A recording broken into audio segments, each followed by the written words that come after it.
Qui aurait pu imaginer que l'un des hommes les plus puissants des États-Unis du XXe siècle finirait sa vie non pas dans la splendeur du pouvoir, mais dans le silence des salles à moitié démantelées de son propre palais?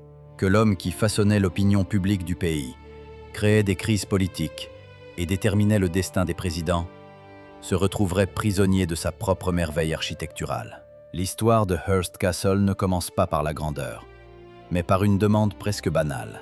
William Randolph Hearst, magnat de la presse, héritier d'une fortune de chercheur d'or, dit à l'architecte en 1919 « Je veux une petite maison sur la colline, quelque chose de simple ». Personne ne savait que cette phrase modeste deviendrait le point de départ de l'une des constructions les plus grandioses d'Amérique. Le contraste naissait déjà au moment de la première rencontre, un désir modeste de la part d'un homme qui ne l'avait jamais été. Hearst avait grandi au milieu du luxe, mais son rêve semblait presque enfantin. Il voulait retrouver les odeurs de son enfance, passer du temps sur la terre de ses parents, sur la colline de San Simeon, où jadis se dressaient des tentes et non des palais. C'est là que résidait l'énigme. Pourquoi un magnat de la presse, possédant des dizaines de maisons et de manoirs, en voulait-il un de plus, et de surcroît petit? Pourquoi cet homme, dont le pouvoir ne se mesurait pas au mur, mais au tirage de journaux, aspirait-il tant à un lieu qui n'avait jadis servi à sa famille que de refuge temporaire pendant la saison estivale? Le monde autour de lui changeait à toute vitesse. La Première Guerre mondiale s'était achevée il y a seulement un an. Les anciens empires s'effondraient. De nouvelles idées naissaient partout. L'Amérique entrait dans une ère de grande richesse, de grande peur et de grandes ambitions. Mais Hearst, habitué à voir au-delà de l'horizon, y voyait l'occasion de construire ce que personne dans le pays n'avait encore tenté. Sa propre Rome, sa propre acropole de force et de goût. Et pourtant, dans les premiers jours de ce projet, il semblait résister à son propre destin. Il parlait à l'architecte Julia Morgan, la première femme architecte de Californie, d'un bungalow douillet. Il écrivait dans ses lettres qu'il voulait simplement un toit au-dessus de sa tête, un endroit où se reposait du monde bruyant de San Francisco et de New York.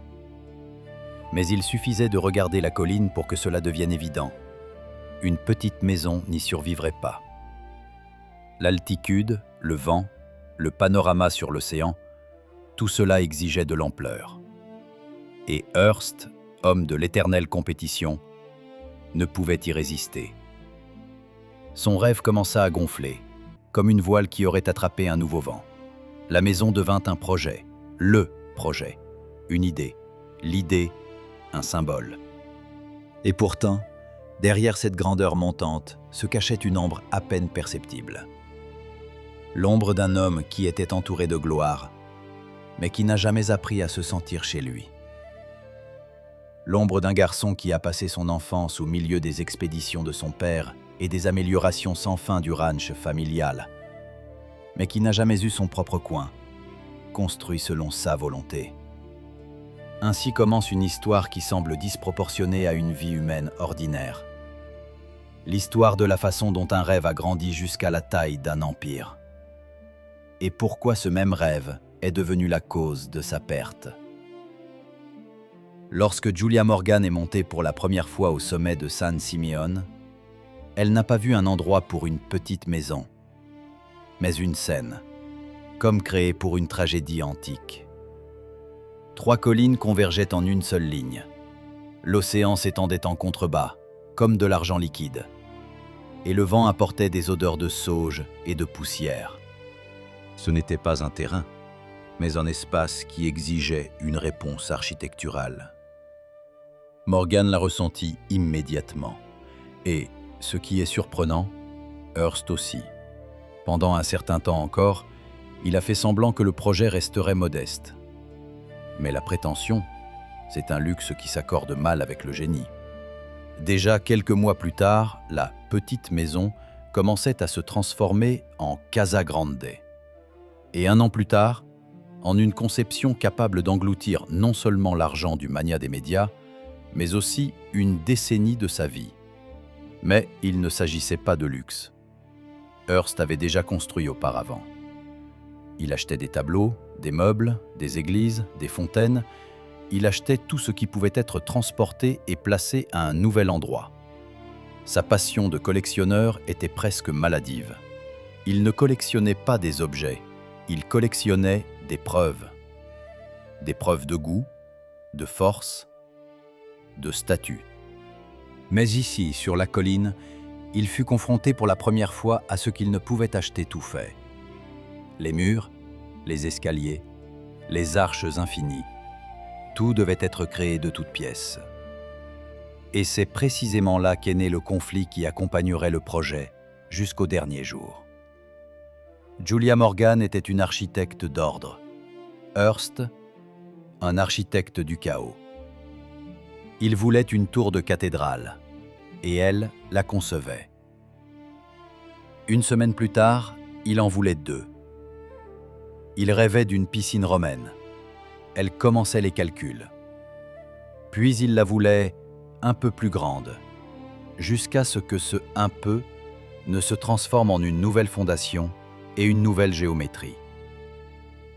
Il lui apportait des dessins trouvés dans des livres et exigeait « ceci, ici ». Elle ne discutait pas, elle faisait. Mais chaque fois qu'elle résolvait une tâche, Hearst en inventait 2 de plus.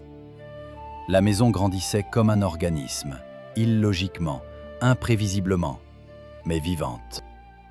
Parfois, il semblait qu'elle grandissait plus vite que ses bâtisseurs ne pouvaient poser les briques. Et dans cette croissance tumultueuse, résidait une nouvelle force de Hearst. Il avait trouvé un projet qui pouvait rivaliser avec l'ampleur de ses ambitions. Et pourtant, derrière cette construction incessante, se cachait une autre motivation. Celle dont Hearst ne parlait jamais à voix haute. Il ne construisait pas simplement une maison. Il construisait une mémoire. Il essayait de retrouver ce qu'aucun milliardaire ne pouvait retrouver. Le sentiment d'une famille qui n'existait plus depuis longtemps. Le ranch de ses parents avait disparu avec leur vie. Les tentes, les odeurs, les feux de camp, tout était tombé dans le passé. Et sous une forme étrange et touchante, Hearst tentait de recréer son passé à travers une grandeur impossible. Comme s'il pouvait, en construisant un immense palais, empêcher la perte de ce qui avait depuis longtemps disparu. Chaque nouvelle salle, chaque tour, chaque cour intérieure n'était pas seulement de l'architecture.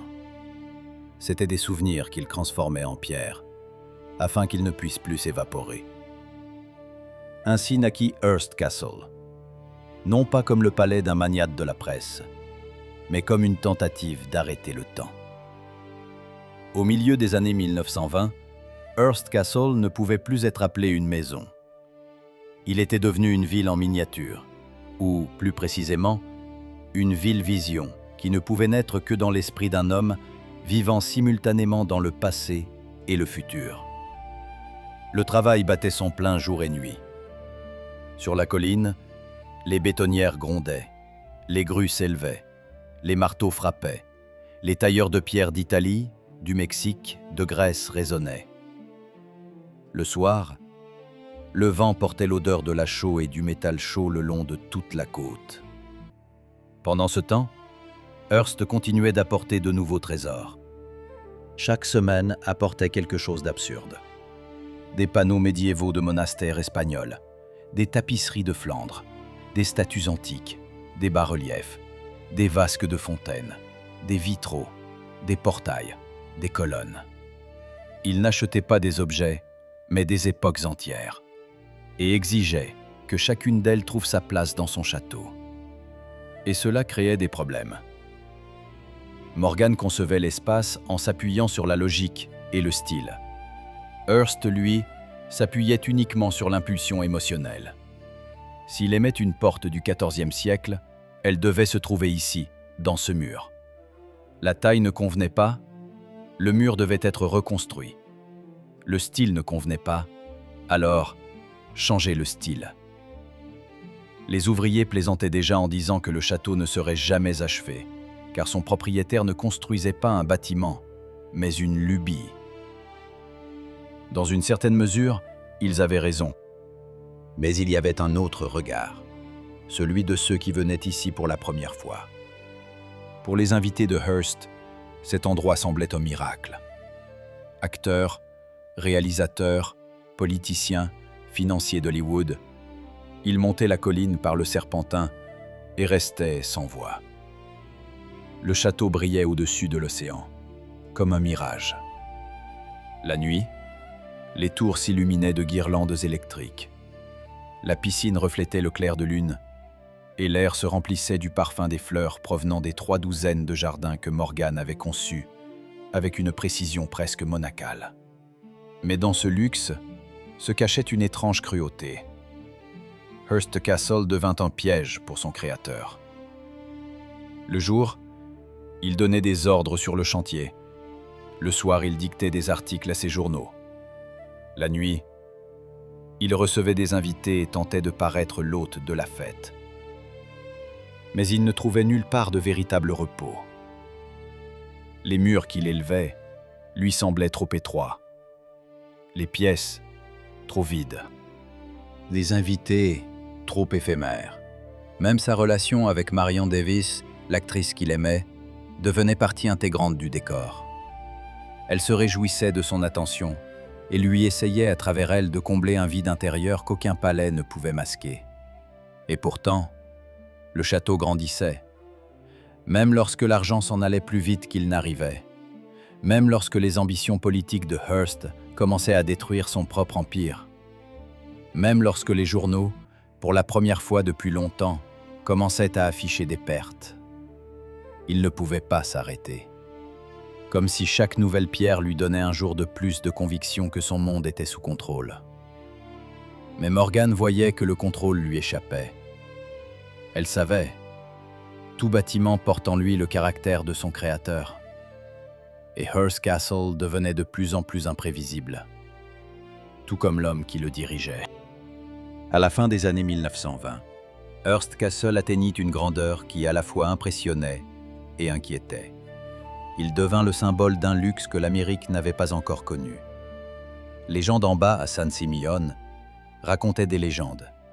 Que l'eau des piscines était chauffée à la température de la Méditerranée, que les caves abritaient les vins des rois d'Europe, que Hearst avait construit son propre zoo et que le soir, les lions rugissaient sur les pentes de la colline.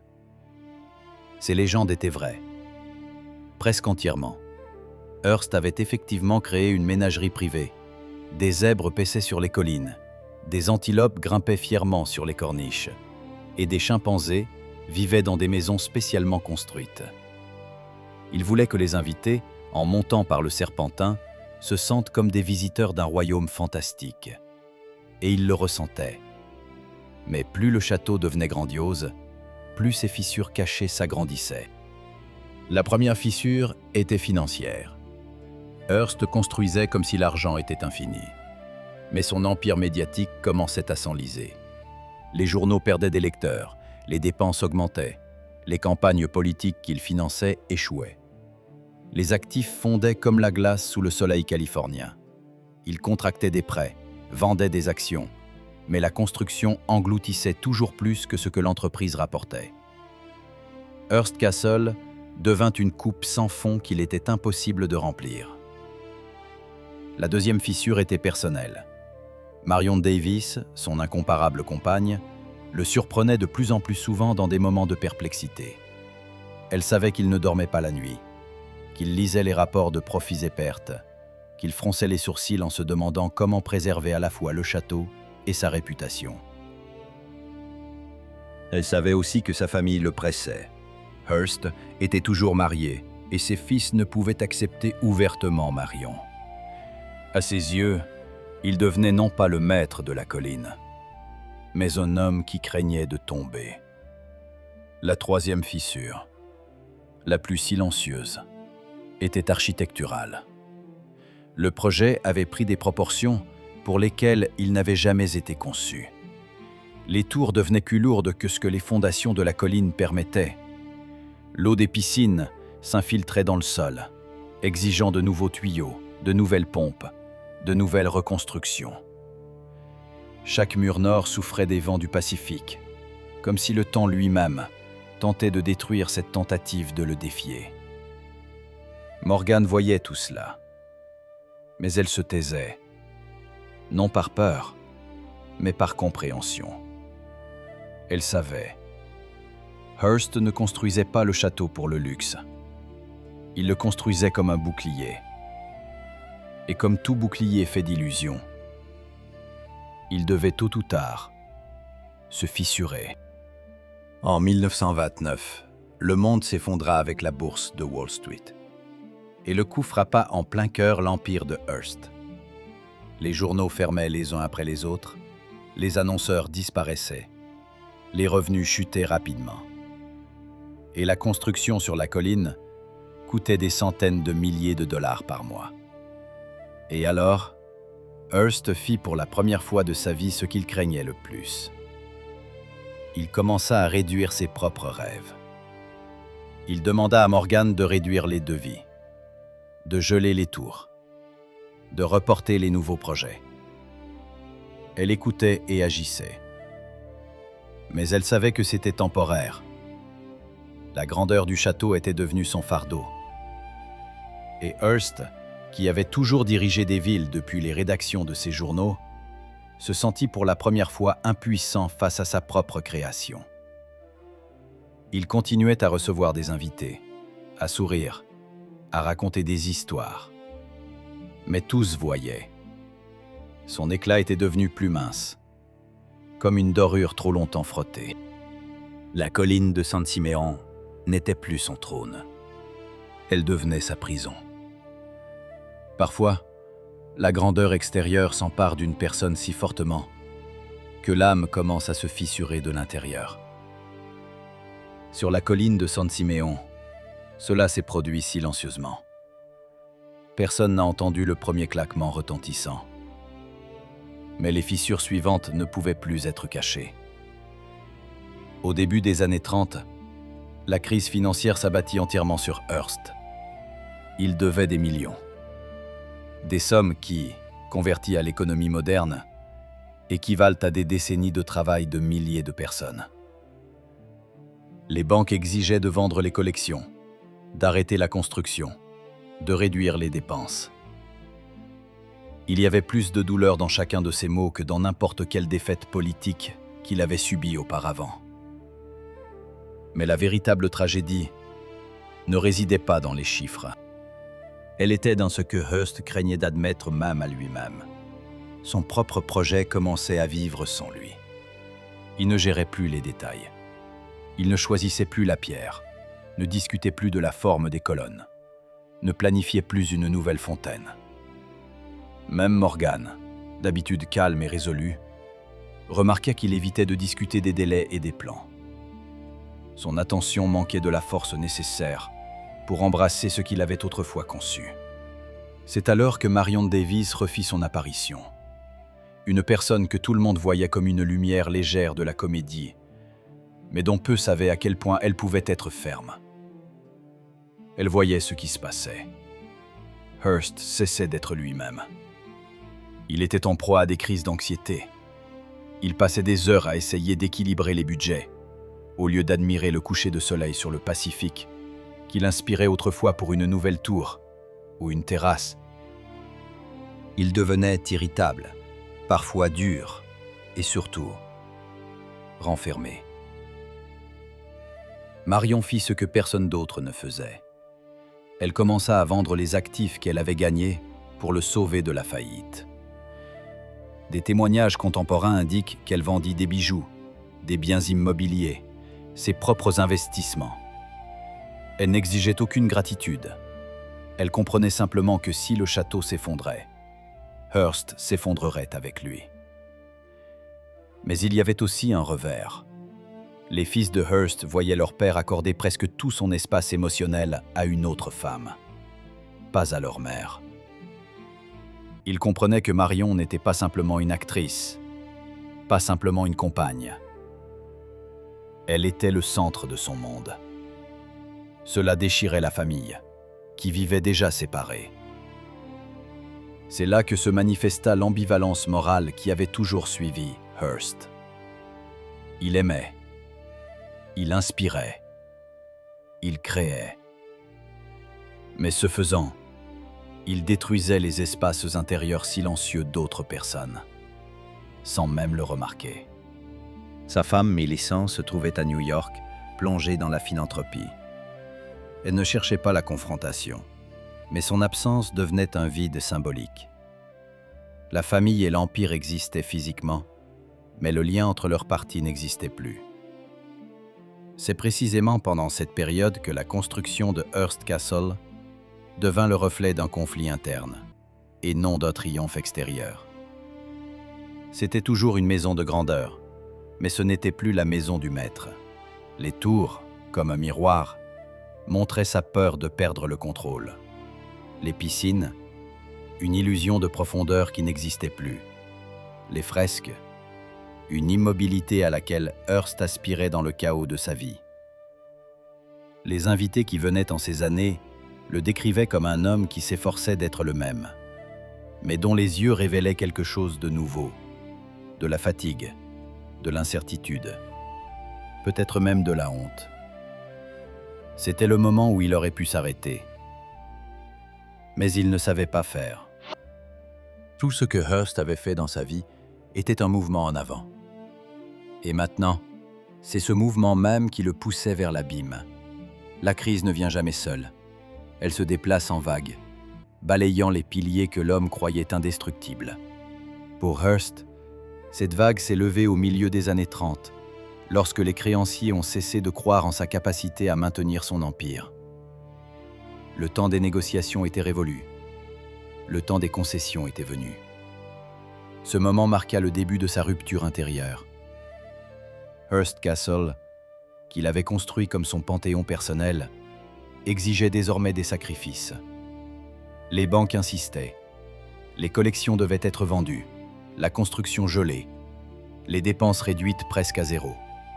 Cela mettait en péril tout le sens du projet grandiose. Le château, conçu comme l'incarnation de sa volonté, devenait le symbole que Hearst ne disposait plus de son propre destin. Ce coup fut plus fort que toute obligation économique. Ce fut ce 6e coup de poing qui força pour la première fois l'ambition personnelle à céder la place à la nécessité de comprendre. Le pouvoir est épuisé et il faut chercher un nouveau sens. La transformation commença par une étape simple, mais presque impossible. L'acceptation. Hearst donna son accord à ce qu'il avait refusé pendant des années. La vente d'une partie des collections, la réduction du personnel, l'arrêt des nouveaux projets. Ce fut un lent et douloureux renoncement à sa version antérieure de lui-même. Et pourtant, à ce moment-là, Marion refit son apparition. Mais cette fois, elle semblait différente. Non pas comme une sauveuse, mais comme une personne qui comprenait l'inévitabilité du changement. Ses contemporains se souvenaient. Elle ne persuadait pas Hearst de résister. Elle le convainquait de penser à l'avenir, à ce qui resterait après son départ. Et cette conversation fut un tournant. Hearst commença pour la première fois à considérer le château non pas comme une forteresse personnelle, mais comme un héritage possible. Non pas comme un lieu de pouvoir, mais comme un lieu de mémoire. Marion parlait de la nécessité que cette maison soit vue par les gens, que l'art soit accessible, que la véritable grandeur ne réside pas dans la possession, mais dans la transmission. Cela coïncidait avec ce que faisaient de nombreux mécènes de l'époque. Ils transformaient des collections privées en biens publics, conscients de la fragilité de la richesse personnelle face à l'histoire. L'idée s'enracina progressivement. À la fin des années 30, Hearst entama des négociations avec l'État de Californie concernant l'avenir du château. Officiellement, pour la préservation du domaine. Officieusement, pour la reconnaissance qu'un objet d'une telle envergure ne pouvait être maintenu par une seule personne. Il n'était pas encore prêt à l'exprimer, mais l'idée de transformer Hearst Castle en monument public s'installa pour la première fois dans son esprit. Douloureusement, mais clairement. Pendant ce temps, Sa santé se détériorait. Il monta moins les escaliers, se promena moins sur les terrasses, visita moins souvent les piscines. Le château, construit comme la scène de son pouvoir, devenait trop grand pour un homme qui ne pouvait plus l'embrasser. La construction s'arrêta définitivement. Des zones du château restèrent inachevées. Des pièces non terminées, des niches vides, des colonnes non installées. Elles devinrent le reflet physique de son objectif repensé. Ce qui avait été conçu comme une création infinie acquit pour la première fois une finalité. Et dans cette finalité, il y avait un sens. Hearst cessa de chercher à vaincre le temps. Il commença à réfléchir à la manière d'inscrire son œuvre dans son cours. Le château devint non pas une forteresse contre l'oubli, mais un pont vers les générations futures. Lorsqu'un homme construit quelque chose de plus grand que lui-même, il arrive toujours un moment où la création commence à vivre sa propre vie. Pour William Randolph Hearst, ce moment arriva à la fin des années 30, lorsque le château, érigé au sommet de la colline de San Simeon, ne dépendait plus de son créateur. Il était devenu une partie du paysage, historique, culturel, émotionnel. Et puis arriva ce qu'il ne pouvait arrêter. Hearst déménagea de San Simeon à Los Angeles au début des années 40. La raison officielle était des problèmes de santé. Il ne pouvait plus monter les escaliers interminables du château. Officieusement, il reculait. Le château, auquel il avait insufflé 30 ans de son existence, était devenu plus lourd que n'importe quel fardeau physique. Après son départ, San Simeon se tut. Les bâtiments des invités se vidèrent. L'immense salle à manger n'entendait plus les discussions animées sur la politique et le cinéma. Les tours continuaient de se dresser, mais l'air en elles avait changé, comme si la maison elle-même faisait une pause, attendant la suite. Hearst mourut à l'automne 1951, sans jamais être retourné vivre dans son château. À ce moment-là, le destin de Hearst Castle restait incertain. La famille n'était pas en mesure d'entretenir une structure aussi immense. Les dettes pesaient toujours. Des décisions qui dépassaient les intérêts personnels étaient nécessaires. Et c'est là qu'intervint le tournant final, celui qui inverse toute l'histoire et nous oblige à reconsidérer chaque partie sous un nouveau jour. En 1958, la famille Hearst céda le château à l'État de Californie. Sans conditions secrètes, sans tentative de conserver un contrôle privé. Ils donnèrent ce que beaucoup considéraient comme le bien privé le plus précieux des États-Unis d'Amérique entre les mains du public. Et San Simeon devint un musée public. Le château ouvrit ses portes non pas aux magnats, non pas aux acteurs, non pas aux politiciens, mais aux écoliers, aux touristes, aux historiens de l'art, aux familles ordinaires. Les gens virent pour la première fois la piscine de Neptune en marbre blanc, les salles aux tapisseries flamandes, les pièces au plafond d'anciennes cathédrales italiennes, les bibliothèques aux incunables. Et ce moment devint un véritable point de renaissance. Le projet, conçu comme l'empire privé d'un seul homme, devint un patrimoine commun. C'est là le principal paradoxe de l'histoire de Hearst Castle. Ce qui fut créé comme une tentative de construire sa propre Rome se termina en devenant une mémoire publique. Ce qui commença comme une aspiration au pouvoir personnel absolu se transforma en un acte de transmission et de service. C'est ici que l'histoire devient moderne. Aujourd'hui, lorsque nous regardons Hearst Castle, nous ne voyons pas simplement un chef-d'œuvre architectural. Nous voyons une question. Que restera-t-il de nos ambitions lorsque nous ne serons plus là? Deviendront-elles un lourd fardeau pour les autres ou un cadeau pour l'avenir? Hearst nous apprend que la grandeur construite pour soi-même apportera la douleur. Mais la grandeur transmise au monde se transforme en éternité.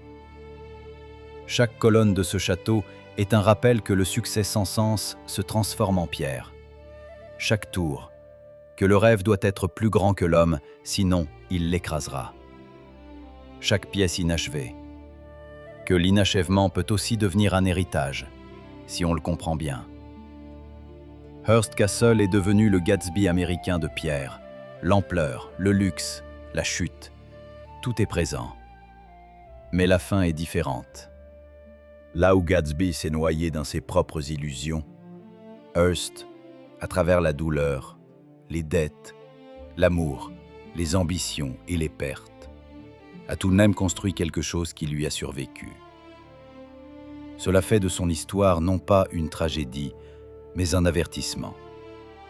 Et non un échec, mais une leçon. Une leçon sur le fait que les plus grands bâtiments que nous érigeons ne sont pas faits de marbre, mais de décisions dont dépendra qui nous deviendrons aux yeux de ceux qui viendront après nous.